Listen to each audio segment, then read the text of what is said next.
அந்த ஸ்ரீ லக்ஷ்மீ ரமண கோவிந்த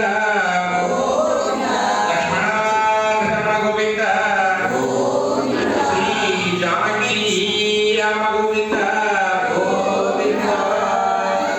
எல்லாம் அல்ல ஸ்ரீதேவி பூதேவி சமேத பிரசன்ன ஸ்ரீனிவாச பெருமாளுடைய நினைப்பின் கருணையால கோதிநாம சம்பத்சர கார்த்திகை மாச சுத்த துவாதசி சந்தர்ப்பமாக நமது விஷ்ணு சக்தி விநாயகர் திருக்கோவிலில் துளசி கல்யாண வைபவமானது ஆரம்பமாகிறது.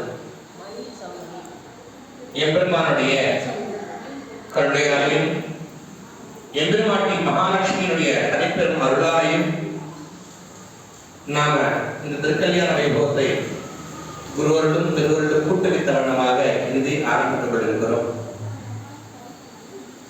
நம்முடைய இறை வழிபாட்டில் அன்றாட நாம வழிபாடுகிற வழிபாடில் முதன்மையான வழிபாடு, மிகவும் புனியதான வழிபாடு அப்படின்னு சொன்னா துளசி வழிபாடு தான் முதன்மையான வழிபாடு. காலம்பரம் எழுந்தவுடனே பெண்கள் குளிச்சுட்டு கொஞ்சோடு பஞ்சபாத்திரத்துல தண்ணி கொண்டு போயிட்டு ஒரு விளக்கு ஏற்றி ஏதாவது ஒரு கல்கண்டோ சக்கரையோ ஒரு பழமோ ஒரு ட்ரை ஃப்ரூட்ஸ் தான் கொண்டு போய் ஒரு மாடத்தில் துளசி மாடமோ துளசி தொட்டியோ துளசிக்கு ஒரு விளக்கேற்றி ஒரு புஷ்பம் சாத்தி நிவேத்தியம் பண்ணி அந்த பஞ்சபாத்திரத்தில் நீர் துளசிக்கு சாத்தினா நம்ம 33 தேவருக்கு பூஜை பண்ணா என்ன பலன் கிடைக்கும்? அந்த பலன் கிடைக்கும். ஒரு துளசி மரத்துடைய அடிபாகத்தில் பிரம்மதேவனும் மத்திய பாகத்தில் மகாவிஷ்ணுவும் பூர்வாந்திர ராமேஸ்வரனும் இருந்து ஒரு துளசி பத்திரத்துல 2 அஸ்வினி தேவர்களும் 11 வசுக்களும் 8 ருத்ரர்களும் 2 ஆதித்யர்களும் மொத்தம் 33 தேவர்களும் ஒரு துளசியில் நிவாசப்பட்டார். நாம நம்மளோட வாழ்க்கையிலேயே காலம்பரம் எழுந்து ஒரு துளசி பூஜை பண்ணோம் அப்படின்னு சொன்னாலே நாம அந்த 33 தேவருக்கும் பூஜை பண்ண பலன் நமக்கு கிடைக்கும். அந்த இலை பாகத்துல ஒரு இலைக்கு ஒரு கோடு இருக்கும். அந்த 2 பாகங்கள்ல 2 அஸ்வினி தேவர்கள், 8 வசுக்கள், 11 ருத்ரர்கள், 12 ஆதித்யர்கள், இப்படி மொத்தமும் 2 8 10 10 ஒரு 11 21 ஒரு 12 ஆதித்யருக்கு 33 மொத்தம் 33 தேவர்களும் ஒரு ஆதித்யருக்கு ஒரு சட்டம் சகஸ்திரம், ஒரு வசுக்களுக்கு ஒரு 10,000 18 இந்த கணக்கு போட்டானா 33 தேவர்களும், அதாவது அதிதேவதை மட்டுமே நான் சொல்லிடுறேன், பிரத்யேக தேவதை சொல்லல, 33 தேவர்களும் ஒரு துளசி பக்கத்தில் நிவாசம் பண்றாங்க. அப்ப நம்ம எழுந்த உடனே நம்மளோட வாழ்க்கையில நமக்கு சௌகரியப்படுற மாதிரி நமக்கு இருக்கிற வீட்டு சூழ்நிலை எங்களை துளசியெல்லாம் எங்களுக்கு மாடமெல்லாம் வச்சு வழிபடுறதுக்கு வசதி இல்லைங்க அப்படின்லாம் நம்ம சொல்லுவோம். வசதி ஏற்ற மாதிரி நம்ம நினைச்சுக்கலாம். நமக்கு எவ்வளவு இடம் இருந்தாலும் வசதி பார்த்தா இருக்கிற மாதிரி இடத்துல வடகிழக்குல ஈசான பாகத்துல துளசி மாடம் வச்சுக்கிறது ரொம்ப விஷயம். இது மாடியில கூட வச்சுக்கலாம், ஒன்றும் தவறு இல்லை. மாடம்ன்றது வீட்டுக்கு பின்புறம் இல்லை வீட்டுக்கு பின்புறம் 2 வாசல் இருக்கும். பின்னாடி வாசல் நேராகவும் முன்னாடி வாசல் நேராகவும் வச்சுக்கலாம். இன்னைக்கு இருக்க சூழ்நிலை இவ்வளவு சௌகரியப்படாத பட்சத்தை மொத்த மாடியில கூட வச்சுக்கலாம். வச்சுட்டு ஆனா நித்தியமும் நம்ம நிட்டையா அந்த அளவுக்கு சாத்வீகமான துளசி பூஜை எல்லாருமே நாம இன்னைக்கு இந்த துவாதசி ரொம்ப விசேஷமான துவாதசி இன்னைக்கு. இது எல்லாமே சில பேர் தமிழ் மனுஷாலாம் சொல்லுவாங்க. ஐப்பசி வீட்டுல கார்த்திகைன்னு சொல்றீங்களே சுவாமி அப்படின்னு சொல்லுவாங்க. இது ஐப்பசி கார்த்திகை மாதிரின்றது தமிழ்லையும் தெலுங்குலையும் கன்னடாலையும் ஒவ்வொருத்தரும் ஒவ்வொரு மாதிரி. பேசிக்கா பார்த்தோம்னா சமஸ்கிருத பண்ணிட்டா நம்ம எழுதும் அப்படின்னா சைத்திரம் வைசாகம் ஜேஷ்டம் ஸ்ராவணம் பத்ரபதம் ஆஸ்வயுஜம் கார்த்திகை. இந்த கார்த்திகை மாசம் வந்து சுத்த துவாதசி அப்படின்னு அமாவாசை போன 12ஆம் நாள். நேற்று தினம் ஏகாதசி, ரொம்ப விசேஷமான ஏகாதசி, கௌஷிக ஏகாதசி சொல்லுவாங்க. எல்லாமே வைகுண்ட ஏகாதசி ரொம்ப முக்கியத்துவம் கொடுப்போம். கார்த்திகை நம்ம கண்டிப்பே மாட்டோம். கார்த்திகை மார்கழி தை, கௌஷிக ஏகாதசி கார்த்திகை, வைகுண்ட ஏகாதசி மார்கழி, பீஷ்ம ஏகாதசி தை. இந்த 3 ஏகாதசி ரொம்ப விசேஷம். ஏன் இந்த விசேஷம் அப்படின்னா நாம எல்லாமே நாங்க தெலுங்குல எல்லாம் பாத்தீங்கன்னா ஆடி ஏகாதசியை துளி ஏகாதசின்னு நாங்க கொண்டாடுவோம். துளி ஏகாதசி அப்படின்னு சொல்லுவோம். அப்படின்னா என்ன அப்படின்னா தட்சிணாயனம் தொடங்கும் போது வரக்கூடிய முதல் ஏகாதசி பேர். பெருமாள் சயனத்துக்கு போயிடுவார். ஒரு ஏகாதசியில சயனிச்சு, ரெண்டாவது ஏகாதசிக்கு இப்படி புரண்டு படுத்து, மூணாவது ஏகாதசிக்கு இப்படி புரண்டு படுத்து, நான்காவது ஏகாதசிக்கு பெருமாள் கண் விழிப்பார். நேற்று கண் விழிச்சுவார். கார்த்திகை பெருமாள் கண் விழிக்கிறார். கண் விழிச்சு விழிக்கும் போது தான் ஸ்வீகரிச்ச முதல் பொருளை தான் முதல்ல ஸ்வீகரிச்சாரு. அதை நான் சுவாமி ஏற்றுக்கிறார். அதுதான் துளசி. பெருமாள் ஸ்வீகரிச்சார்.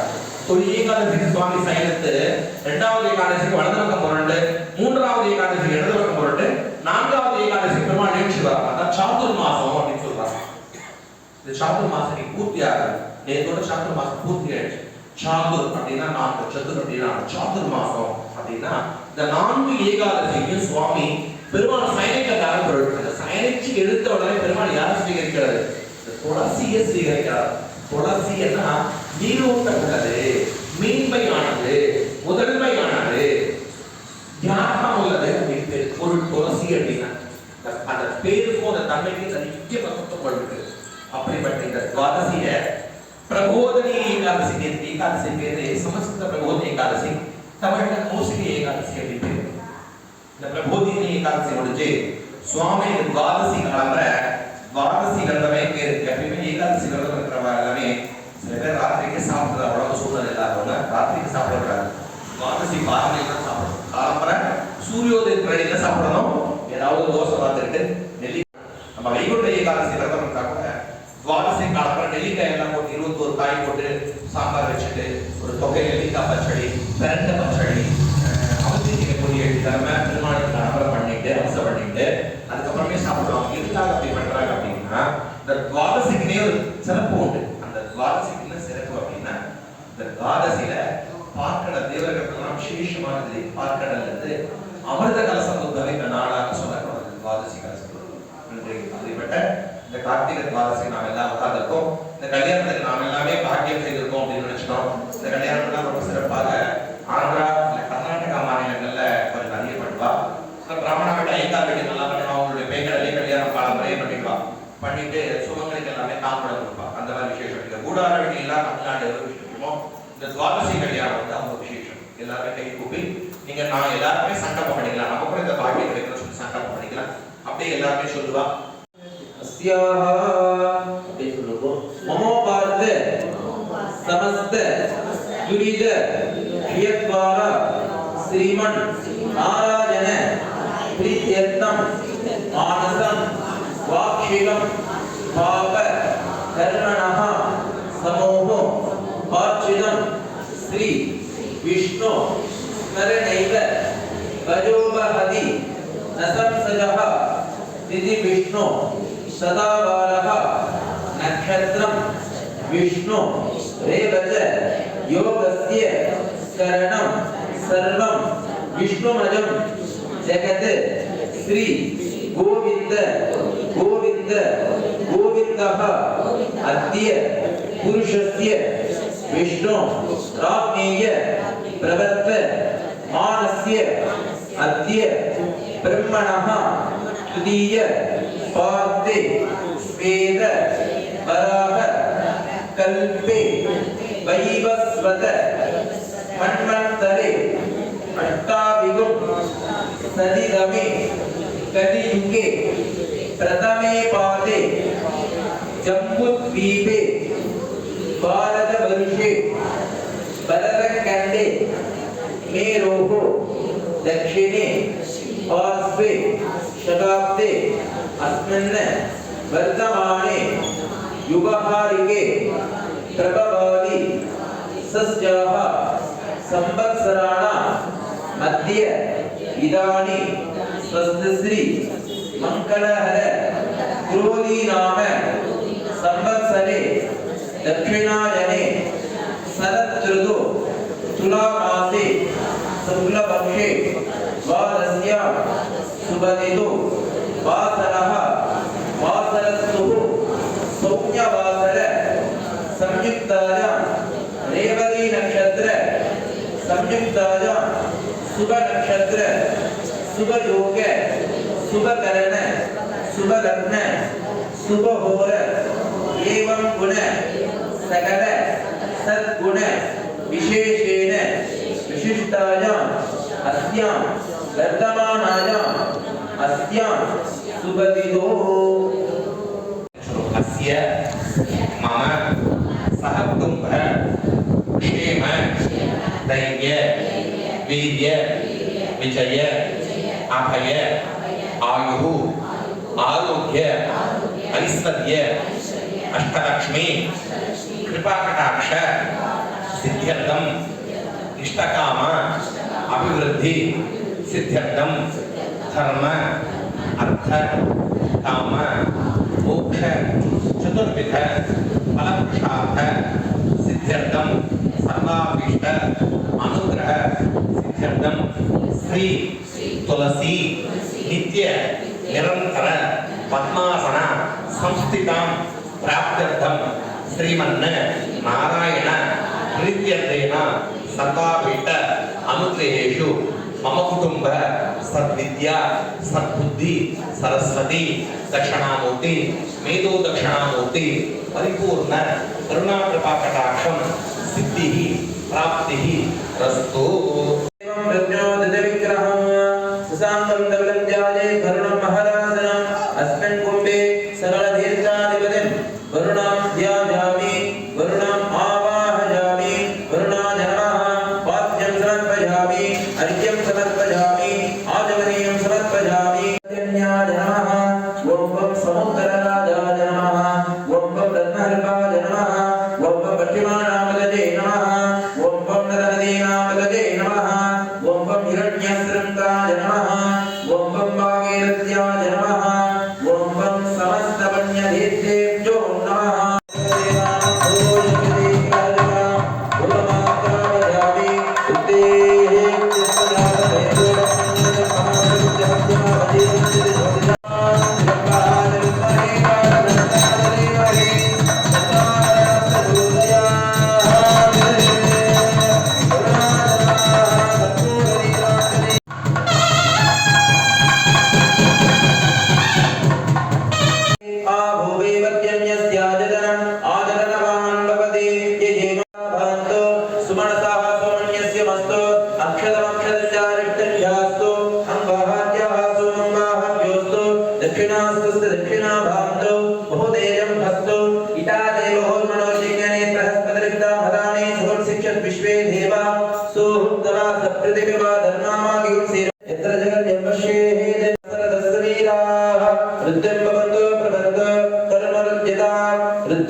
शिवं गर्भास्तु भगवान् प्रजदां श्री देवी भूदेवी समेत प्रसन्न श्रीनिवास स्वामी नाना पूजा समाराधेति मध्यगुं भवत्सो ओम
அடர்த்தியாக வளரக்கூடிய செடிகள் அப்படின்னு பேர்.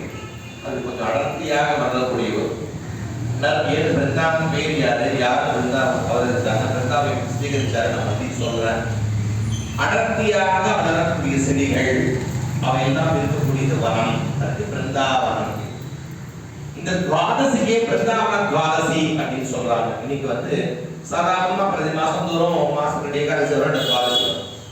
இந்த துவாதசி பற்றியே பிருந்தாவன துவாதசி பேர் அப்படின்னா அந்த துளசி இருக்கிற இடத்துக்கு பெருமாள் போய் துளசியை சேகரிக்கிறார். அந்த பிருந்தாவனத்துக்கு பெருமாள் ஏற்கிறார். நமக்கு நிறைய ஜாதகம் எல்லாம் பொருத்தம் எல்லாம் பொண்ணுக்கு மாப்பிளை பொருத்தம் எல்லாம் பார்க்கும்போது தசவித பொருத்தம் அப்படின்னு 10 விதமான பொருத்தத்தை பார்ப்போம். அப்படின்னா என்ன அப்படின்னா ஒரு பெண்ணுடைய நட்சத்திரத்தை எடுத்து ஒரு ஆணோட நட்சத்திரம் ஒரே நட்சத்திரம் அப்படின்னா இந்த நட்சத்திரத்துக்கு இது ஒரு மிருகம், ஒரு செடி, ஒரு பக்ஷி, ஒரு குணம், ஒரு தன்மை, ஒரு நிறம் அப்படின்னு 5 விதமான விஷயங்கள் இருக்கும். அப்படின்னா என்னன்னா பொதுவாக புஷ்யமி நட்சத்திரம் வச்சுக்கோங்களேன், சர்ப்பம் மிருகம், கிளி பக்ஷி இப்படின்னு இது பயிரோட நட்சத்திரத்தை எடுப்பாங்க. இந்த நட்சத்திரத்தை ஒரு நட்சத்திரம் பொருந்துதான் பார்க்கும்போது இது ரெண்டுமே ஒத்து போகணும். இந்த மரமும் அந்த மரமும் ஒத்து போகணும். இல்ல பொண்ணு பால் மரம் சம்பந்தப்பட்டமாக இருக்கணும், இல்ல அடர்த்தியாக வளரக்கூடிய மரமா இருக்கணும் பொண்ணு. ஆனா அந்த வம்சம் கழிக்கும், குழந்தை கழிக்கும். ஆணு இந்த 2 கால் மிருகமா இருக்கணும், பெண் இந்த மாதிரி 2 கால் மிருகமா இருக்கணும். பக்ஷி அதாவது புலியும் ஆடு இருந்தா சேர்க்கக்கூடாது, பொருந்தாது சொல்லிடும். எளியும் குணமான சேர்க்காது இருக்காது. இதோ சாஸ்திரங்கள்ல 7 விதமான சாஸ்திரங்கள் உண்டு. அதை நான் தெரிஞ்சு ரொம்ப கம்மியாக தெரிஞ்சு பண்ணிக்கிறேன். அதுல ஜோதிட சாஸ்திரம், வாஸ்து சாஸ்திரம், எண்கணித சாஸ்திரம், அதாவது நியூமராலஜி இப்பெல்லாம் எண்கணித பார்க்கணும் இல்லைங்களா, எண்கணித சாஸ்திரம், ஆரோக்கிய சாஸ்திரம், விரக்ஷ சாஸ்திரம், நைஷ்டியாக சாஸ்திரம், 7 சாஸ்திரம். அந்த 7 சாஸ்திரங்கள்ல விரக்ஷ சாஸ்திரம் ஒரு சாஸ்திரம், செடிகளுக்கு ஒரு சாஸ்திரம் இருக்கு. இந்த செடியை வீட்டு வாசல்ல வச்சு வளர்க்கணும், இந்த செடியை வீட்டு வாசல்ல வச்சு வளர்க்கக்கூடாது. இந்த நட்சத்திரக்காரங்க இந்த செடியை பராமரிச்சா அவங்களுடைய ஜாதக ரீதியா மாற்றங்கள் தான் சரியாயிடும். இப்ப துளசி இங்க இருக்கணும், வாழை மரம் வீட்டு வாசல் வைக்கக்கூடாது, வீட்டு பின்பற்ற வைக்கணும். முருங்கை மரம் வீட்டு வாசல் மெட்ராஸ் இடம் முருங்கை மரம் தான் சுவாமி எல்லாரும் வீட்டு வாசலையும் வச்சிருக்கோம். வீட்டு வாசல்ல முருங்கை மரம் வரவே வைக்க கூடாது, காலையில் எடுத்து விட்டு முருங்கை மரத்தை பார்க்க கூடாது. அது எங்க இருக்கணும், வீட்டு பேக்கடை இருக்கணும், பின்னாடி இருக்கணும். வாழை மரம் எங்க இருக்கணும், அதை எப்படி பார்த்துக்கணும். அந்த வகையில விரக்ஷசாஸ்திரத்துல பாத்தீங்கன்னா நாம நடிக்கிற மாதிரி கிடையாது. இந்த விரக்ஷசாஸ்திர அடிப்படையாக பஞ்சபூதங்கள்லயே என்னென்ன மரங்கள்லாம் இருக்கு, பஞ்சபூத மரங்கள் என்ன, இந்த அஸ்வினி சொல்ற ரேவதி நட்சத்திரம் மரம் என்ன அப்படின்னு சொல்லும் போது இந்த பஞ்சபூதங்கள்ல பூமி மரம் ஆலமரம் தான் பூமி மரமா, அக்னி வண்டி மரம் அக்னி மரம், நிறைய வண்டி மரத்துல தான் அக்னி பிரயாக வண்டி அக்னியை பிரஜ்வாலம் பண்ணலாம். திருமலையில பாத்தீங்கன்னா தீப்பெட்டி வச்சு அக்னி ஏற்ற மாட்டாங்க, மரமுடியா பரிசுமாலை பண்ணுவாங்க. அது வண்டி மரத்துல அக்னி இருப்பார். வாயு அப்படின்னு சொல்லும் போது வாதநாராயண மரத்து ஒரு மரம் கேள்விப்பட்டிருப்பீங்க, அந்த மரத்துல வாயு பகவான் இருக்காரு. நெல்லி மரத்துல நீர் சத்து உள்ளது, நெல்லியில இருக்க நீர் பகவான். ஆகாசம் அப்படின்னு சொல்லும் போது அரச மரத்துல ஆகாசம் இருக்காது. பஞ்ச பூதங்களுக்கும் பஞ்ச மரங்கள் இருக்கு, 27 நட்சத்திரங்களுக்கு 27 நட்சத்திர மரங்கள் இருக்கு. இப்படி ஒவ்வொரு விஷயத்துக்கும் சேர்க்கும் போது இந்த பொண்ணோட நட்சத்திரத்துக்கு இந்த மரம் அந்த பிரதான துளசியோட சேர்ற சுவாமி. இது எல்லாருமே எதிரிக்க பண்ணணும், நாம பண்ணலாம் அப்படின்னா கிடையாது. வீட்டுல எல்லாரும் துளசி மரம் வச்சிருக்கோம். எல்லாமே நெல்லி மரம் கிடைச்சா நெல்லி மரம் வச்சு பண்ணிக்கலாம். நெல்லி மரம் எங்க சிட்டியில கிடைக்கல சுவாமி, சௌகரியம் பண்ணல.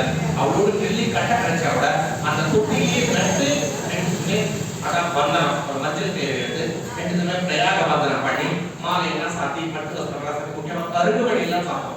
கருகுமணி துளசினாலே சின்னதா ஒரு பொட்டு, சின்னதா கருகுமணி, கொஞ்சம் வளையல் எல்லாம் சாப்பிட்டு மஞ்சள் குங்குமம் வச்சு 2 சேர்த்து பாயசம், கொஞ்சம் தோசை, நெல்லிக்காய் தொகை அந்த மாதிரி பாடை வச்சு நீங்க தீபாரத்தம் பண்ணி துளசி ஸ்தோத்திரம், துளசி ஸ்தோத்திரம், மகாவிஷ்ணு ஸ்தோத்திரம், மகாவிஷ்ணு இந்த மாதிரி சொல்லிட்டு தீபாரத்தம் பண்ணி ஒரு ரொம்பவும் மேன்மையான சின்னதா கிருஷ்ணன் படம் இல்ல, சின்னதா கிருஷ்ணன் வைக்கிறோம். அது இருந்தா கூட அந்த துளசி மாட்டை பக்கத்துலயே வச்சுட்டு அது ஒரு சின்னதா ஒரு வேதிக்கை எல்லாம் சாத்தி அந்த துளசி சின்னதா ஒரு வடிவ துணி எல்லாம் சாத்திட்டு 2 பேருமே நம்ம கையில கிடைச்ச புஷ்பத்தை கோர்த்து சுவாமிக்கு சாத்தி குங்குமார்ச்சனை பண்ணி மகாவிஷ்ணு அஷ்டோத்திரம் சொல்லிட்டு துளசி ஸ்தோத்திரம் சொல்லி 2 பாடல்களை பாடி 2 பேருமே பத்திரம் பண்ணா கூட கல்யாணம். இந்த கல்யாணத்துல கன்னிகாதானம் எல்லாம் கிடையாது. ஏன்னா சுவாமி துளசி தன்னோட தலையிலிருந்து பாடம் வரைக்கும் சூட்டிக்கிட்டாரா சுவாமி. அதாவது யாரும் தாரவாத்து கொடுக்கல, யாரும் பண்ணல. அதாவது இதுல நெருக்கமா சொல்லணும் அப்படின்னா, பார்க்கடலை கடந்த போது கல்பவருஷம், காமதேனு, ஐராவதம், மகாலட்சுமி இப்படி எல்லாமே உருவாகின போது அமிர்த கலசம் கடைசியில தான் வந்ததா. அந்த அமிர்த கலசத்தை திறந்தது மகாவிட்டு திறக்கும் போது அதுல இருந்த மேல் பத்திரம் இந்த துளசி பத்திரம். இந்த பத்திரத்தை எடுத்து சுவாமி சுடுகிட்டார்.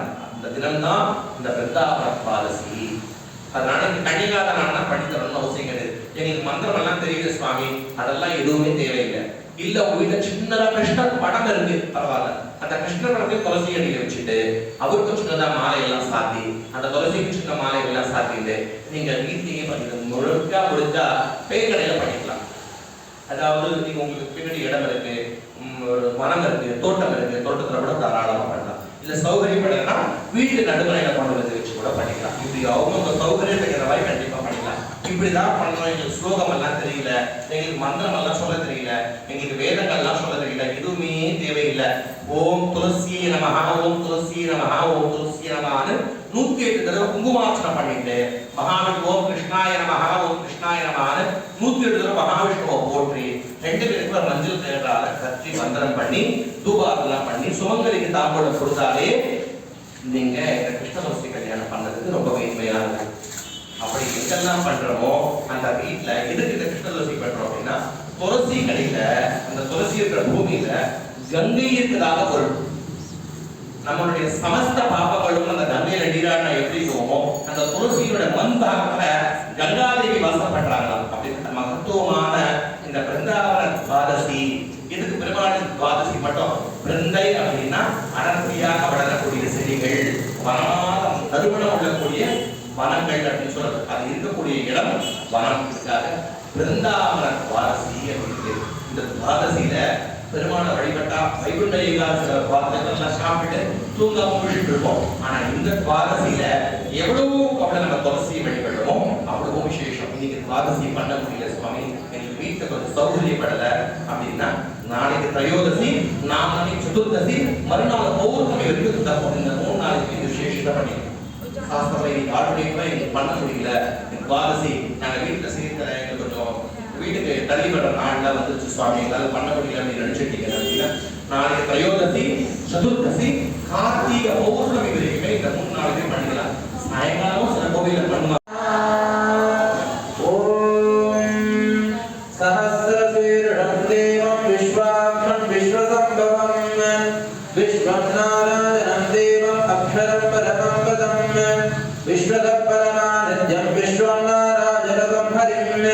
विश्वमेवेदं तद् विश्वभवदेवदे पदं विश्वस्यात्मे श्रवं शाश्वतादिवस्थितः नीलदोजलवत्यस्तादुज्जुल्लेके भवाश्वरा नीवालोकवत्तल्ले वेदावाः स्वाद्यनोपमा तस्याः शिवाजामस्ये परमाः स्वाद्यवस्थितः सब्रह्म सशिवः सविष्णुमेन्द्रसोऽक्षरपरमस्वराट् ऋतवं सत्यं परब्रह्म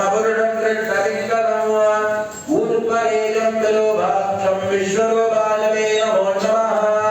नारायणाय विद्महे वासुदेवाय धीमहि तन्नो विष्णुः प्रचोदयात्। मलिनासः प्रातर्भोगोऽस्मिराश्रेष्ठं कीर्तं कृतं ददामि शुद्धिवासामधा ज्येष्ठालक्ष्मीनासजापपदे कृतं वनरकाममाहोदिर्वास सत्यमहीमहे पशूनां रूपमन्यस्य महिश्री सृजतां निसः। ओम अस्मदाय नमः, ओम आदित्याय नमः, ओम आदिदेवाय नमः, ओम अनन्ताय नमः, ओम ईश्वराय नमः, ओम उपेन्द्राय नमः, ओम एकस्मै नमः, ओम भूजालोदिकाराय नमः, ओम गोविदाङ्गदये नमः, ओम चतुर्भुजाय नमः, ओम चतुर्भुजाय नमः, ओम जनार्दनाय नमः, ओम ज्येष्ठाय नमः, ओम ज्योतिराज्याय नमः, ओम ज्योतिषे नमः। सत्ये नमः, ओम पतिव्रताय नमः, ओम वृन्दाय नमः, ओम क्षीरोत्मन्नवाय नमः, ओम कृष्णवत्नाय नमः, ओम रोगहन्त्रे नमः, ओम त्रिवर्णाय नमः, ओम सर्वकामदाय नमः, ओम लक्ष्मीभद्रे नमः, नित्यशुद्धाय नमः, सुरत्ये नमः, भूमिपावन्ये नमः, हरिद्रारण्यकलिकाय नमः, हरिद्रा पापप्रदाय नमः पवित्र रूपिणी नमः धूमकाय नमः सुगंधिने नमः अमृतोद्भवाय नमः सुरोर्भाग्ये नमः तुष्टाय नमः शक्तित्व स्वरूपिणी नमः देव्ये नमः देवसंस्थाय नमः कांताय नमः विष्णुमहाप्रियाय नमः भूतवेताल भीतिज्ञे नमः महापातकनाशिनी नमः मनोरथप्रभाय नमः मेधायै नमः कांति नमः विजयदायिनी नमः शंखचक्रगदाप्रधारिण्ये नमः कामरूपिणी नमः अपर्कप्रदाय नमः लक्ष्मी वाणी सुपूजिताय नमः सुमंगलाराधनप्रियाय नमः सोमंगल्य विवर्धिने नमः चातुर्मासोत्सवाय नमः विष्णार्तदोषाय नमः उद्धारताय नमः सर्वदेव पूजिताय नमः भूपि अधिप्रियाय नमः नित्याय नमः रामवनप्रियाय नमः नंदनाथिताय नमः सर्वस्थिताय नमः मुक्ताय नमः सर्वसिद्धिताय नमः नारायणी नमः नंदिताय नमः मूलप्रदाय नमः अशोकविनसताय नमः सीताराध्यताय नमः निराश्रमाय गोमती प्रयोगिताय नमः कुटिलकाय नमः अपाप्रतये नमः ओम धनदौर्विद्याय नमः सुधारवर्धिने नमः शुभाय नमः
महालक्ष्मी गान सूक्तங்கள் சொல்லி துளசி அஷ்டோத்திர நாமங்களை சொல்லி இந்த துவாதசத்துக்கு பிரசாதம் எங்கன்னா பெருமாளுக்கு தோசை நெல்லிக்காய் பச்சடி சுவாமி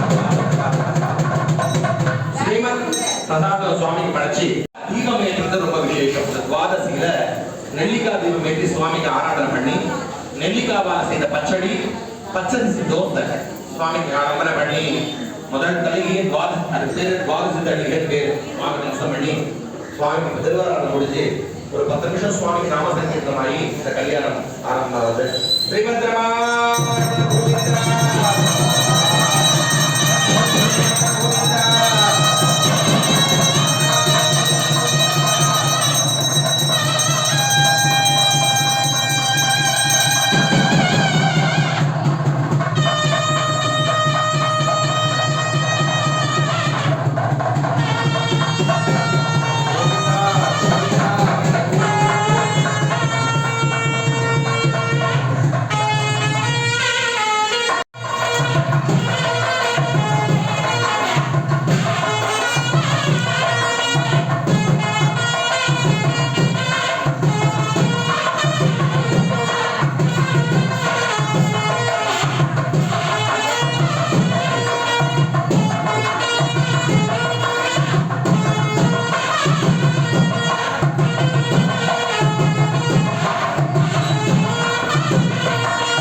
ரொம்ப நல்ல மகாராஜா தான், கொஞ்சம் அசுரகுணம் கொண்டவர்.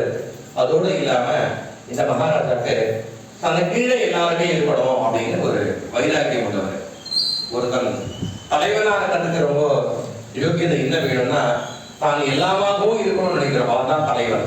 தான் எல்லாமாகவும் இருக்கணும். இவர் என்ன நினைக்கிறாரோ, எல்லாரும் தன் கீழே இருக்கணும்னு நினைக்கிறாரோ. அப்படின்னா என்ன அப்படின்னா, கொஞ்சம் அகந்த கர்வம், சில அசுரகுணம் கொண்டவர் இந்த மகாராஜா. இந்த மகாராஜாவோட மனைவி பேரு பிரந்தை அப்படின்னு பேரு. இந்த ராஜாவோட மனைவி பேரு பிரந்தை அப்படின்னு பேரு. இந்த பிரந்தை மிகவும் அதீதமான விஷ்ணு பக்தை. ஒரு ஏகாதசி அப்படின்னா வெறும் பச்சை தண்ணி மட்டும்தான் சாப்பிடுவாங்க, அதோட துவாதசி விரதம் அடிப்பாங்க. அப்படிப்பட்ட மகத்துவம் வாழ்ந்த மிகவும் சிறப்பான ஒரு விஷ்ணு பக்தை அப்படின்னு சொல்லிக்கலாம். இந்த விஷ்ணு பக்தையோட இல்லாம பதிபக்தி அதிகமாக கொண்டவள் இந்த பிரந்தை. அதாவது தன் கணவனை, தன் கணவனுக்காக இவருக்கு இந்த கெட்ட குணங்கள் எல்லாம் கொண்டிருக்காரு, இவருக்கு இந்த கெட்ட துர்ஜனம் எல்லாம் இருக்கு, அதனால சதா தன் கணவனுக்காக பதிபக்தி. எதுவுமே இப்ப ஒரு பெண்ணு ஒரு சுமங்கலியா இருக்கிறது, ஒரு பெண்ணு இன்னும் எதுக்காக கோவில் போறது, ஒரு பெண்ணு எதுக்காக வேண்டுது அப்படின்னா தன் கணவன் நல்லா இருக்கும், தன் குழந்தைங்க எல்லாம் நல்லா இருக்கும், அதுக்காக பெண்கள் கோவில் போறாங்க. அப்படி வரும்போது இந்த பிரந்தையாகப்பட்டவள் என்ன பண்றா அப்படின்னா, தன் கணவனுக்கு சின்ன கெட்ட குணங்கள்லாம் இருக்கு அப்படின்னு சதா அவனையும் நினைச்சிட்டு பதிபக்தியாகவே அதிகமாக பெருமான சேவிச்சு மகாவிஷ்ணு சந்திச்சுட்டு ஏகாதசி விரதம், திருவோணங்கள் சொல்லி விரதம் எல்லாம் இருந்து தன் கணவனுக்காகவே தன் வாழ்க்கைய பதி அதிகமாக இறைவனை வழிபாடு பண்ணிட்டு இப்படி ஒரு நாள் நினைச்சுட்டு தேவர்கள் எல்லாமே பார்க்கறாங்களா. இந்த பிரந்தையோட பக்தியால இந்த ஜலந்தரை எதுவுமே பண்ண முடியல, தான் தவறு பண்ணாம தண்டிக்க முடியல அப்படின்னு தேவர்கள் எல்லாமே அடிக்கடி இத பேசிக்கிட்டே இருக்காங்க. ஒரு தடவை என்ன பண்றாங்க, தேவர்கள் எல்லாமே சேர்ந்து மகாவிஷ்ணு கிட்ட போய் முறையிடுறாங்க. மகாவிஷ்ணு, உங்களோட பக்த பிரந்தை இருக்கா இல்லையா, அவருடைய கணவன் வந்து ஜலந்தர், இவன் அடிக்கடி அசுரகுணங்கள் கொண்டு எங்களையும் தன் கீழே வச்சுக்கணும்னு ஆசைப்படுறான், எப்படியாவது அந்த ஜலத்தை வதம் பண்ணணும் அப்படின்னு மகாவிஷ்ணு கிட்ட சொல்றாங்க.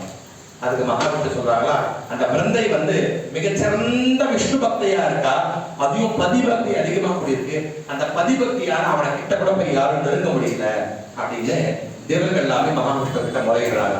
அப்படியே அப்படின்னு அந்த மகாவிஷ்ணு பிரந்தையை பரிசீலனை பண்றாங்க.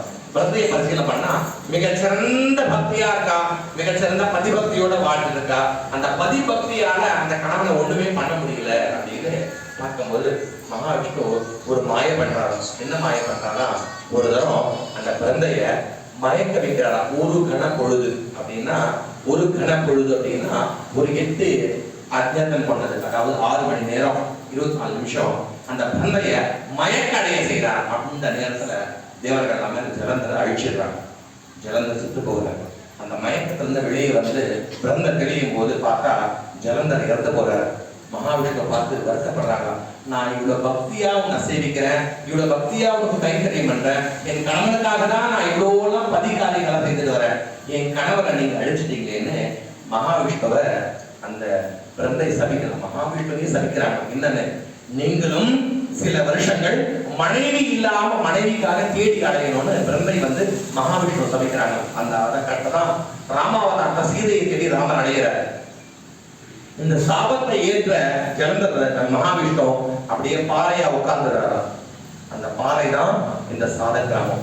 தன் கணவன் எழுந்து, நான் இன்னும் இந்த பூலோகத்தை வாழ எனக்கு விருப்பம் இல்லை அப்படின்னு சொல்லி ஜலந்தர் எழுதிக்கூடிய அந்த அக்னியே அந்த பிரந்தையும் போய் தன்னை மாற்றி பஸ்மமாயிடுறாங்க. அந்த பஸ்மத்தின் துளிகள் தான் துளசியாக வளர்த்தப்படுகிறது. அந்த பிரந்தை தான் துளசி.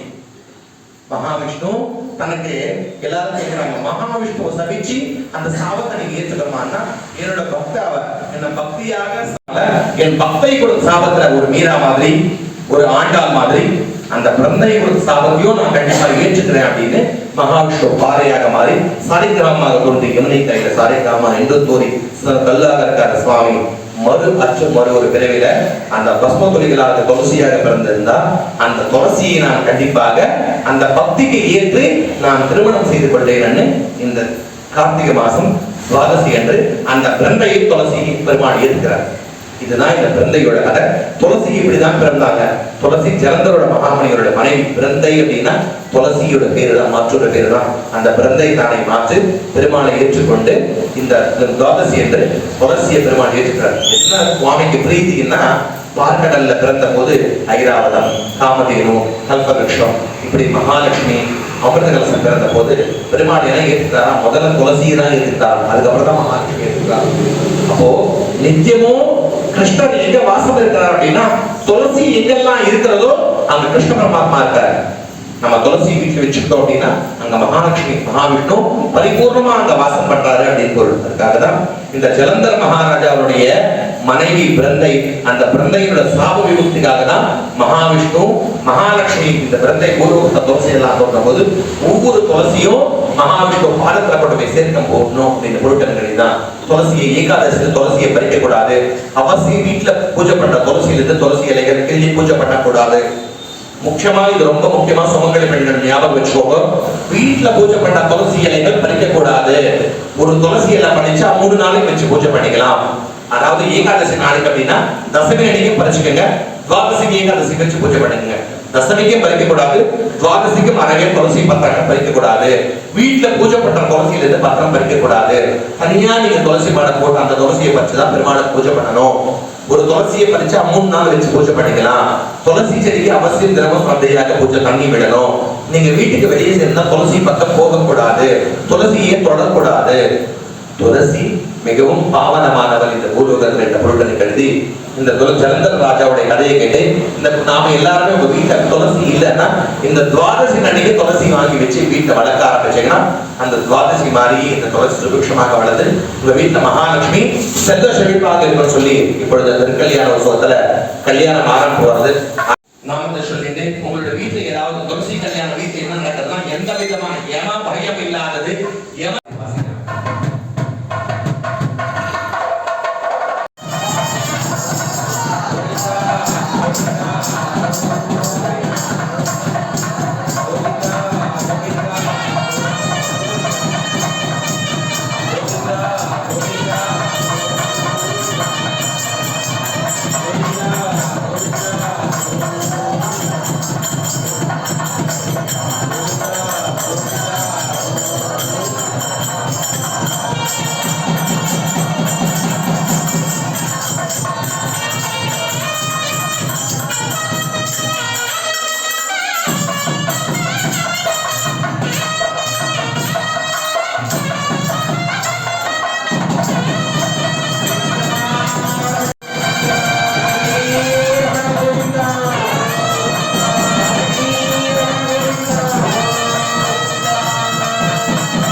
प्रकृति नमः ओम विकृति नमः ओम विद्यादि नमः ओम सर्वभूतहितप्रदादि नमः ओम सत्यादि नमः ओम विद्युत्यै नमः ओम सुरभ्यै नमः ओम परमात्मिकादि नमः ओम काले नमः ओम सुतये नमः ओम स्वाहादि नमः ओम हिरण्मये नमः ओम लक्ष्मी नमः ओम नित्यमुक्तादि नमः ओम विभावर्ये नमः ओम हिरण्यं निर्देशं कामश्वं पुरुषाणः अत्मपूर्वां रथमत्यामत्विनाथ प्रबोधिनी सृजं देवेव भवते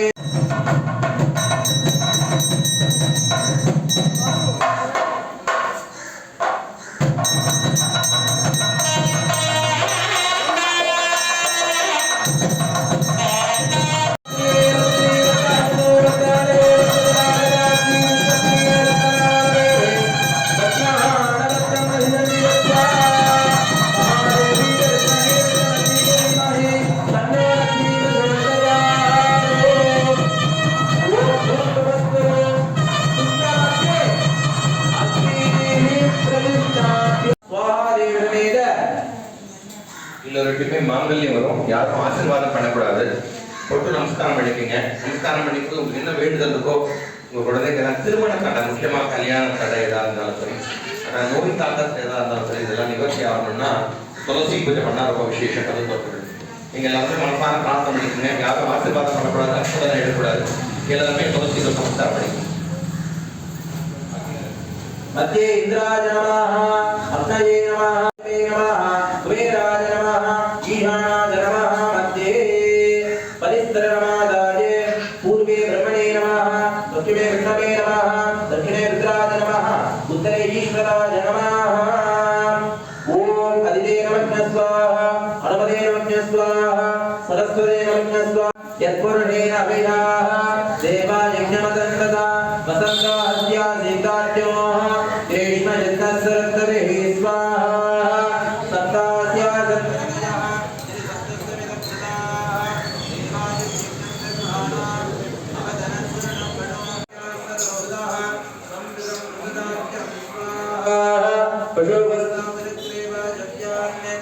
आरण्यान् राम्यान् प्रचेत् स्वाहा तस्माः यज्ञाः सर्वभूतः दृढस्वामानि जगत्किरे चन्दावं सुजगत्किरे तस्माः जाता अजावजः स्वाहा यत्पुरुषं यततः कदिदाप्य कल्पयन् मुखं किमस्ति को बाहो का भूर्वादा उच्येते स्वाहा ब्राह्मणास्ति महनान् हरिणे नाम तदच्युतवेदसः स्वाहा यो देवेभ्यो आदिपते यो देवानां पुरोहितः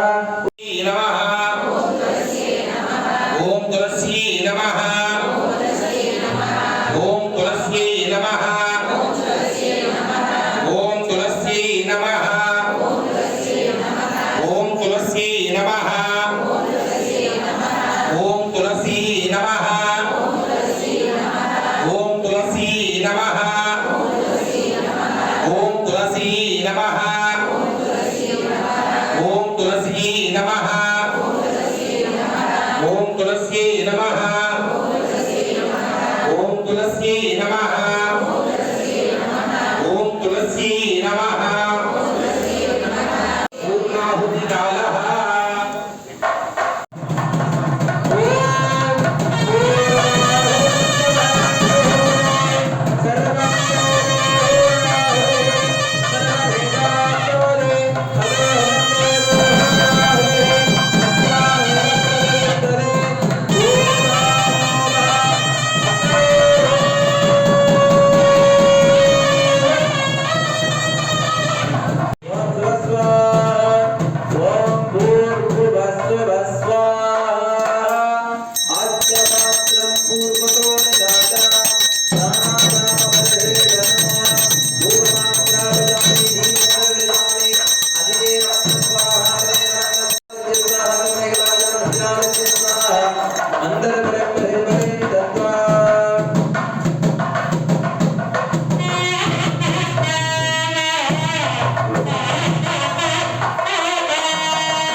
இந்த துளசியை ஸ்வீகரிக்கக்கூடிய இந்த நாள் பிருந்தாகாதசி நாளாக சுவாமி இப்பொழுது திருமாங்கல்யம் சாத்திருந்தார். எல்லோருமே கோவிந்தா என்ற நாமத்தை ஸ்மரிச்சுட்டு நீங்க மாங்கல்யம் தந்துரானே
நம்ம கோவிலில் பார்த்தீங்கன்னா சீதா கல்யாணம், ஸ்ரீனிவாச கல்யாணம், கோதா கல்யாணம், இந்த துளசி கல்யாணம். ஒரு கோவிலில் 5 தடவையாவது தேவதாவுக்கு கல்யாணம், அந்த ஒரு கல்யாணம் தொடருது.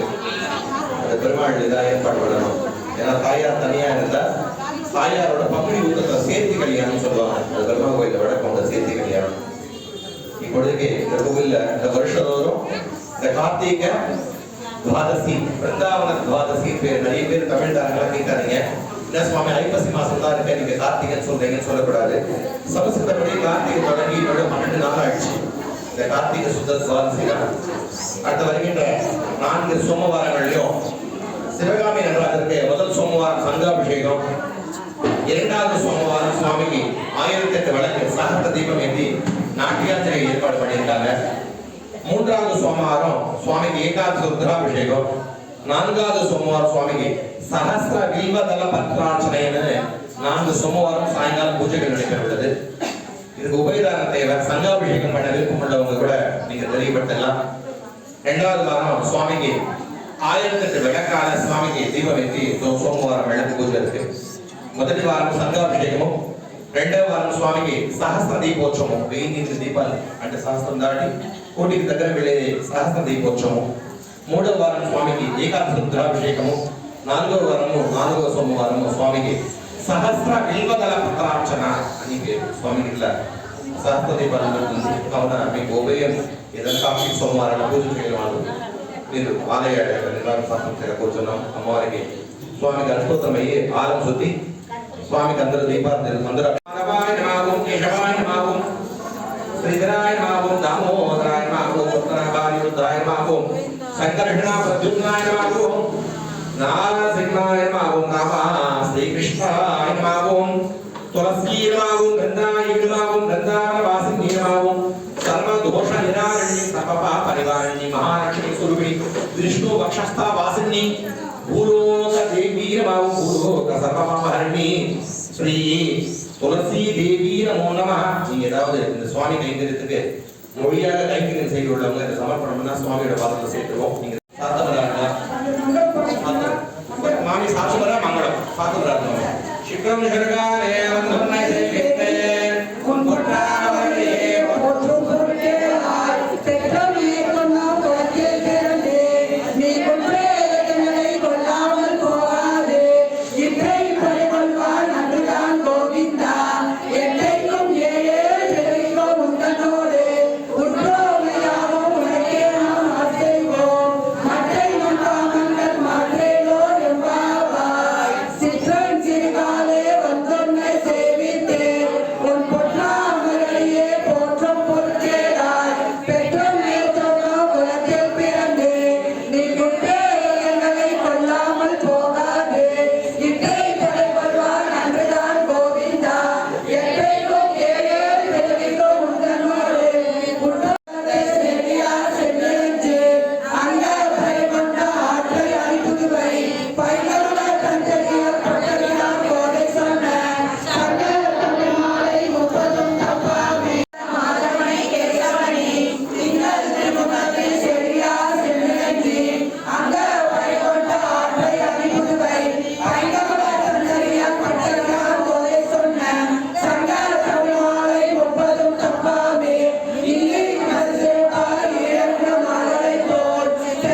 कल्याण वैभोगमे कृष्णा